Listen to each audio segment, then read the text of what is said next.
My name is Benson, and I started at Penn State University, Penn State Du Bois University, as a wildlife fisheries major. And when I got to University Park, I ended up changing my major to RPTM, which is Recreation, Parks, and Tourism Management. And when I first came to the university, one of the first things I ran across was Shavers Creek and outdoor school. And that's how I ended up coming here and volunteering. Now I'm hired as the assistant director of the Raptor Center, and I coordinate with work study, volunteers, any kind of program that involves animals is what I deal with. Being involved with the Raptor Center, we have many programs. We have guided nature center visits when the children come here. We have camp in the summertime. We do presentations for them. We also do presentations for birthday parties, private parties. A lot of our programs that we do travel to some of the schools. Those are our traveling naturalist programs.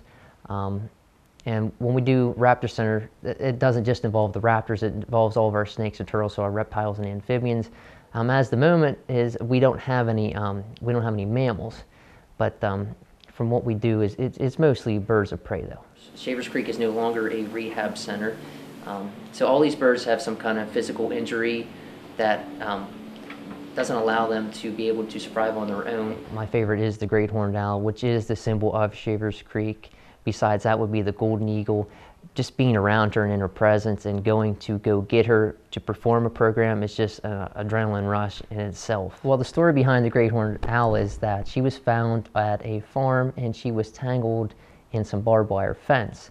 I don't know if this is exactly true, but we think that she was just chasing one of her favorite prey during the night or nighttime hours and flew into this barbed wire fence, and the farmer didn't find her for a day or so later.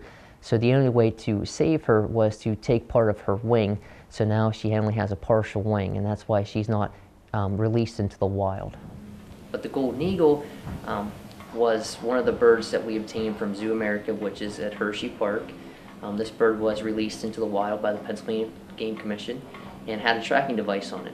They noticed that the tracking device didn't move for days, and when they went to go check on this specific bird, that it ended up being found at the bottom of a telephone wire. It landed on the wire, and its wingspan is so large, like 7.5 feet, that it was electrocuted. Upon being electrocuted, it lost one of its talons, one of its claws. Electricity passed through its body and it came out through its throat. So the only way to save this bird was to actually stretch the skin across her neck, and now her mandibles, her beak doesn't line up like it should. Because of this injury, she has a different diet than some of the other birds. The other birds get fed small mammals or chickens, but this bird has to eat venison or beef to be able to eat. It has to be cut in long strips. The bald eagle was obtained from a rehab center because of its injury. It is found at the bottom of a telephone pole, one of the guide wires. That's what holds the telephone poles up, and it flew into the guide wire and broke one of its wings. And their bones aren't like ours, so once it fused back together, it was no longer strong enough to fly, and that's how we obtained the bald eagle. Some of our other bald eagles in the past have been shot. People have potentially tried to poach these animals, which are all federally protected. Seeing the birds from the outside of the cage looking in is a lot different. What we do is we take a lot of the students, wildlife students, RPTM. We have a lot of majors that come to Shavers Creek and going behind the scenes, and it's just a completely different atmosphere once you get in there and you're actually working with the birds hands-on. We do a lot of animal health checks. That's part of our job. Coping the beaks is when we trim the beaks and trimming the nails on some of the birds, and we make all the anklets and jesses that the birds wear during their programs. So it's definitely a different feeling being behind the scenes.